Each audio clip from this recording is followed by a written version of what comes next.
జై శ్రీరామ్. అందరికీ నమస్కారం. వెల్కమ్ టు న్యూస్ అఖండ. నేను మీ కస్తూరి శ్రీధర్. మిత్రులారా, మన దరిద్రం ఏందో కానీ మన దేశంలో ఈ మత మార్పిళ్ళు అనేటివి కొన్ని వందల సంవత్సరాల నుంచి జరుగుతూనే ఉన్నాయి. కొన్ని వందల సంవత్సరాల ముందు మన దేశంపైకి విదేశీయులైనటువంటి తురకలు దండయాత్రలకు వచ్చిన సంగతి మీకు అందరికి కూడా తెలిసిందే.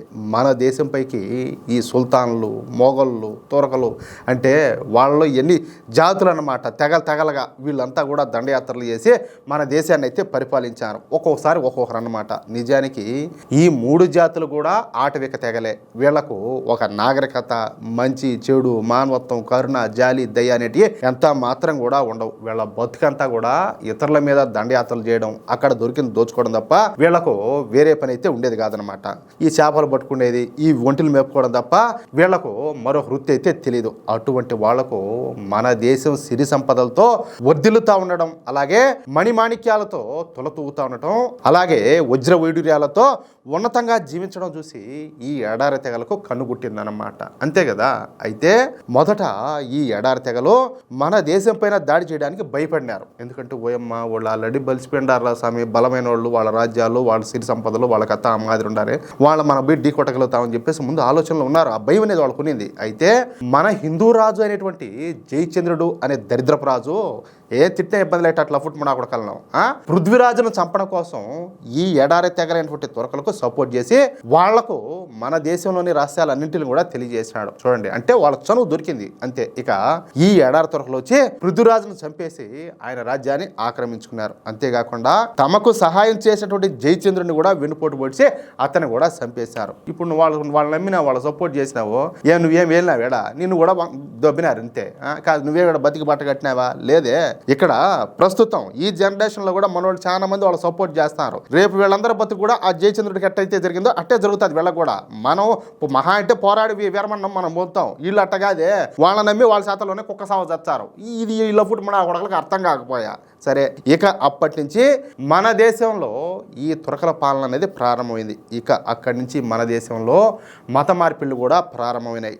ముస్లిం మతం స్వీకరించినటువంటి వాళ్ళపైన ఎటువంటి పన్నులు కూడా విధించే వాళ్ళైతే కాదు, పైగా వాళ్లకు ఉద్యోగాలు కూడా ఇస్తా ఉన్నారు, అలాగే ఉపాధి అవకాశాలు కూడా కల్పిస్తా ఉన్నారు. ఇక మన హిందూ స్త్రీలను అయితే చెరపట్టి పెళ్లిళ్ళు చేసుకొని ఏది బలవంతంగా వాళ్ళ ద్వారా పిల్లలను కానీ మన దేశంలో ఈ ముస్లింల జనాభాను పెరిగేటట్టు చేశారు. అయినప్పటికీ మన దేశంలో 80% హిందువులు ముస్లింలుగా మారటానికి అంగీకరించలేదన్నమాట. సహజంగా ముస్లింలు ఏదైనా ఒక దేశాన్ని ఆక్రమించుకుంటే ఆ దేశాన్ని ఖచ్చితంగా ముస్లిం దేశంగా మార్చేస్తారు. అది ఏ దేశమైనా సరే వాళ్ళను మానసికంగాను శారీరకంగాను వేధింపులు గురి చేసి వాళ్ళనైతే మతం మారుస్తారు. అవునా కాదా? అత్యున్నతమైనటువంటి రాజ్యాలను కూడా ఈ ఎడారి తెగలేటువంటి తురకలు మత మార్పిళ్ళు చేసేసారు. ఇప్పుడు కొన్ని ఎగ్జాంపుల్ చెప్తా. ఈజిప్ట్ కావచ్చు, ఇరాన్ కావచ్చు. ఇప్పుడు ఇరాన్ ఉండాలి కదా, ఇరాన్ ఏమో ఒకప్పుడు ముస్లిం దేశం కాదు అది. ఈజిప్ట్ కావచ్చు, ఇరాన్ కావచ్చు, ఇరాక్ కావచ్చు, ఇండోనేషియా కావచ్చు, ఇవన్నీ కూడా ఇట్లన్నిట్లు కూడా సర్వనాశనం చేశారు వీళ్ళు. అన్నిటి కూడా మతం మార్చేశారు. వీటికి గొప్ప గొప్ప చరిత్రలు ఉన్నాయి. కానీ తమ ఖండ బలంతో బలవంతంగా ఈ దేశాలకు సంబంధించిన ప్రజలను ఇబ్బందుల పాలు చేసి మత మార్పిళ్ళు అయితే చేయగలిగినారు. ఒక్క భారతదేశాన్ని తప్పించి మన దేశాన్ని వీళ్ళు 800 సంవత్సరాలకు పైగా పరిపాలించారు. ఏం చేశారు? ఇప్పటికి కూడా ఏది వీళ్ళు 800 సంవత్సరాలు పరిపాలించారు, వాళ్ళు బ్రిటిష్ వాళ్ళు వచ్చి వాళ్ళు 200 సంవత్సరాల పైన వాళ్ళు పరిపాలించారు. అంటే దాదాపు మన దేశ ప్రజలు 1000 సంవత్సరాల పాటు బానిసత్వంలోనే బతికినారు. అయినా కూడా ఇప్పుడు ఎవరు ఈ దేశంలో మెజారిటీయా? హిందువులే కదా. ఏం పీకినారు వీళ్ళు? ఏం పీకగలిగినారు? అవునా కాదా? మన దేశంలో హిందువులపైన జిజియా పన్ను విధించినప్పటికీ, హిందువులకు ప్రత్యక్ష నరకం చూపించినప్పటికీ, మన భూములను లాక్కున్నప్పటికీ, మన ఉద్యోగాలను, మన ఉపాధి అవకాశాలను లాక్కున్నప్పటికీ, మన ఆడబిడ్డలను ఘోరంగా వాళ్ళను చెరబట్టినప్పటికీ మన హిందువులు మాత్రం మతం అయితే మారలే. అరే నీ అబ్బాయి ఏమైనా చేసుకోరా, ఏం చేస్తావు మహా అంటే? మా మానాన్ని దోచుకుంటావా, మా ధనాన్ని దోచుకుంటావా, మా ప్రాణాలు తీస్తావా, మా ఆస్తులు లాక్కుంటావా, నువ్వేం చేస్తావు, కానీ మేము మాత్రం మా ధర్మాన్ని వదిలిపెట్టమని చెప్పేసి మన వాళ్ళు అంత గట్టిగా నిలబడినారు. కానీ ఈరోజు ఏం జరుగుతుంది? సరే, అది కూడా చెప్తా ఉండండి. 80% హిందువులు అన్నీ కూడా భరించారే కానీ మతం మాత్రం మారలా. తర్వాత చెప్పే కదా, బ్రిటిష్ వాళ్ళు వచ్చి మన దేశంలో ఉన్నటువంటి పేదవాళ్లను, అలాగే రోగాలతో ఉన్న వాళ్ళను, ఇబ్బందుల్లో ఉన్న వాళ్ళను, ఆర్థిక సమస్యలు ఉన్న వాళ్ళను, నిరక్షరాస్యులను, చివరికి అడుక్కు తినే వాళ్ళను కూడా వీళ్ళు మతం మార్చి వాళ్ళకు పెద్ద సంఖ్యలో భూములు కట్టబెట్టి వెళ్ళిపోయినారు. ఎందుకంటే వాళ్ళు మా మతం వాళ్ళు అని చెప్పేసి. అయినప్పటికీ కొన్ని వర్గాలు మాత్రమే క్రిస్టియానిటీని స్వీకరించారు తప్పించి ఇంకా 70% మంది హిందువులు హిందూ మతాన్నే అనుసరించారు, అలాగే ఆచరిస్తున్నారు కూడా. అయితే స్వాతంత్రం వచ్చిన తర్వాత ఈ కాంగ్రెస్ పార్టీ విధానాలు అలాగే కుల కుటుంబ పార్టీల విధానాల మూలంగా మన దేశంలో పెద్ద ఎత్తున ఈ మత మార్పిళ్ళన్నీ కూడా జరుగుతున్నాయి స్వామి. కొన్ని ఏరియాలు లేకపోతే అంతెందుకు ఆంధ్రప్రదేశ్లో ఇప్పుడు ఆ విజయవాడ గుంటూరు అటకన్నా పోయినామంటే ఇంక బతుకులే, ఇంకా నీకు గుడి అండదో ఎత్తుకోవాలా, ఏడబట్టే నీకు అడుగడుకు చర్చిలు కనపడతా ఉంటాయి, ఏడ చూసినా కానీ నీ సెలవు గుర్తులే అటుంటుంది. ఎంతమంది మతం మారినారో ఎంతమందిని మతం మార్చారో లెక్కేలా. ఇంకా కడప సైడ్ అట్లా పులివెందులు అట్లా పోయినామంటే దీనమ్మ ఊళ్ళన్నీ కూడా మారిపోయినాయి. ఇంకేం చెప్పి సావాలా? ఏడ మీకు తెలివి ఉండదురా నాయనా.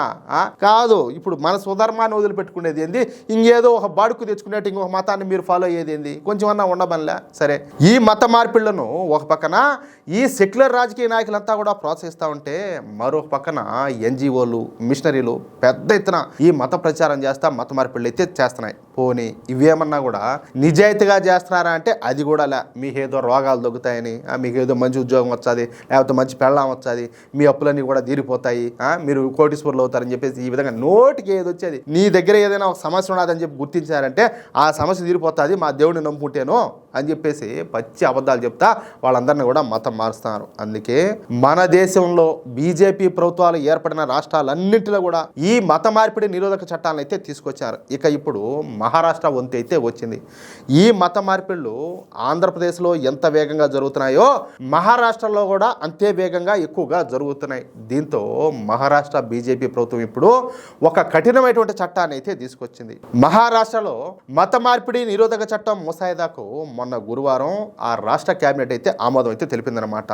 బలవంతపు లేదా మోసపూరితపు లేదా ప్రలోభాలకు గురి చేసేటటువంటి మత మార్పిళ్లను అరికట్టడమే ఈ చట్టం యొక్క ప్రధానమైనటువంటి లక్ష్యం. ఈ ప్రతిపాదిత చట్టం ప్రకారం బలవంతపు మత మార్పిళ్లకు పాల్పడితే వాళ్లకు గరిష్టంగా 7 ఏళ్ల జైలు శిక్ష అలాగే 5 లక్షల వరకు జరిమానా అయితే విధించే అవకాశం ఉండదన్నమాట. అంతేకాకుండా ఇకపైన ఎవరైనా ఒక మతం నుంచి మరో మతంలోకి మారాలనుకుంటే కనీసం 60 రోజుల ముందే సంబంధిత అధికారుల నుంచి ముందస్తు అనుమతి తీసుకోవడం తప్పనిసరి అన్నమాట. ఖచ్చితంగా నువ్వు పర్మిషన్ అయితే తీసుకోవాలా. అలాగే మత మార్పిడి జరిగినటువంటి 25 రోజుల్లోపు దానిని అధికారికంగా నమోదు చేయాలని, లేని పక్షంలో ఆ మార్పిడి చెల్లదని చెప్పేసి ఒక నిర్ణయం అయితే తీసుకున్నారు. ఇప్పుడు చాలా మంది ఇప్పుడు ఎస్సీలుగా ఉండేవాళ్ళు, ఎస్టీలుగా ఉండేవాళ్ళు, బీసీలుగా ఉండేవాళ్ళు ఇట్టంతా ఉంటారు కదా, వాళ్ళు మతం ఏమో మారుతారు, కానీ ఏంటంటే వాళ్ళు ఆ ఎస్సీలు కానీ ఎస్టీలు కానీ అట్టే కంటిన్యూ చేస్తూ ఉంటారు అనమాట. అంటే నీ ఉద్దేశం ఏంది? ఇక్కడ నిజమైనటువంటి హిందూ ఎస్సీలు ఎస్టీలు ఎవరైతే ఉన్నారో వాళ్ళ రిజర్వేషన్ నువ్వు దొబ్బి తింటున్నావు, ఏది ఆటమైన దారుల్లో, అవునా కాదా? నువ్వు మతం మారినావు, మతం మారినప్పుడు నీ సర్టిఫికేట్లో నీ రిలీజియన్ కూడా మార్చేసుకో, అది ఓపెన్గా ఉండు, అది ఎట్లా అంటాలే.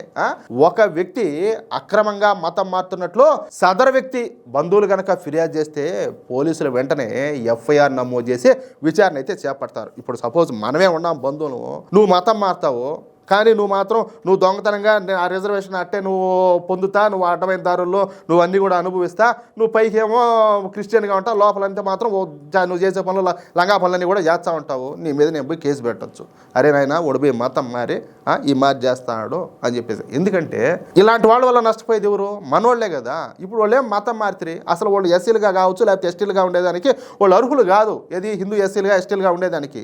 ఖచ్చితంగా వాళ్ళు మతం మారారంటే వాళ్ళ రిజర్వేషన్ కూడా మారిపోతాయి. వాళ్ళు మారలేదంటే నష్టం ఎవరికి? అసలు చేసినటువంటి హిందూ ఎస్సీ ఎస్టీలు ఎవరైతే ఉన్నారో వాళ్ళే నష్టపోయేది. అది ప్రతి ఒక్కరు కూడా గుర్తుంచుకోవాలా. అయితే ఈ చట్టం కింద నమోదయ్యేటటువంటి నేరాలు నాన్ బెయిలబుల్, అంటే బెయిల్ రావడానికి కూడా వీల్లేనట్టుగా పరిగణించబడతాయి అన్నమాట. నీకు బెయిల్ కూడా దొరకదు. పెళ్లి కోసం మోసపూరితంగా లేదా బలవంతంగా చేసేటటువంటి మత మార్పులను ఈ చట్టం అయితే అడ్డుకుంటుంది. ధర్మ స్వాతంత్ర్య అధినియమం 2026 పేరుతో ఈ బిల్లును అయితే రూపొందించారు. ప్రస్తుతం జరుగుతున్నటువంటి బడ్జెట్ సమావేశాల్లో ఈ బిల్లును అసెంబ్లీలో ప్రవేశపెట్టాలని చెప్పేసి ప్రభుత్వం అయితే భావిస్తుంది. ఈ చట్టం గుజరాత్ అలాగే మధ్యప్రదేశ్ రాష్ట్రాల్లో ఉన్న చట్టాల కంటే కఠినంగా ఉంటుందని చెప్పేసి మహారాష్ట్ర మంత్రి అయినటువంటి నితీష్ రాణే గారు పేర్కొన్నారు. అమాయక హిందువులను మాయ మాటలు చెప్పి లోపరుచుకొని మతం మార్చే మాయగాళ్ళ నుంచి రక్షించుకునేందుకు ఈ చట్టం ఉపయోగపడుతుందని, అయితే ఈ చట్టాన్ని వెంటనే అమలు చేయాలని చెప్పేసి హిందూ సంఘాలన్నీ కూడా కోరుకుంటున్నాయి.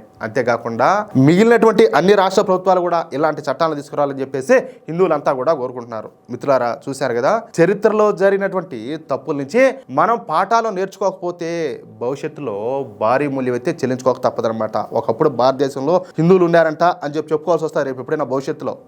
ఏది ఇప్పుడు మనం ఏదో గత చరిత్రల గురించి చెప్పుకుంటున్నాం కదా, ఆ విధంగా ఒకప్పుడు మన దేశాన్ని దోచుకున్నటువంటి ఆ ఆటవిక శక్తుల కుట్రలో ఇప్పుడు మత మార్పిడుల రూపంలో మళ్ళీ మన కళ్ళ ముందే జరుగుతున్నాయి. మహారాష్ట్ర ప్రభుత్వం తీసుకున్నటువంటి ఈ కఠిన నిర్ణయం హిందూ ధర్మాన్ని అలాగే మన సంస్కృతిని కాపాడుకోవడానికి పడినటువంటి ఒక తొలెడుగనమాట. మరి ఇలాంటి కఠినమైనటువంటి చట్టాలు దేశవ్యాప్తంగా రావాలని చెప్పేసి మీరు కోరుకుంటున్నారా? మీ అభిప్రాయాన్ని తప్పకుండా కామెంట్ చేయండి. అలాగే ఈ వీడియో నచ్చితే లైక్ చేసి మన మిత్రులకందరూ కూడా షేర్ చేయండి. ఇంతవరకు మీరు కనుక మన ఛానల్ను సబ్స్క్రైబ్ చేసుకున్నట్లయితే ప్రతి ఒక్కరు కూడా మన ఛానల్ను సబ్స్క్రైబ్ చేసుకోండి. జై శ్రీరామ్, జై హింద్, భారత్ మాతాకి జై.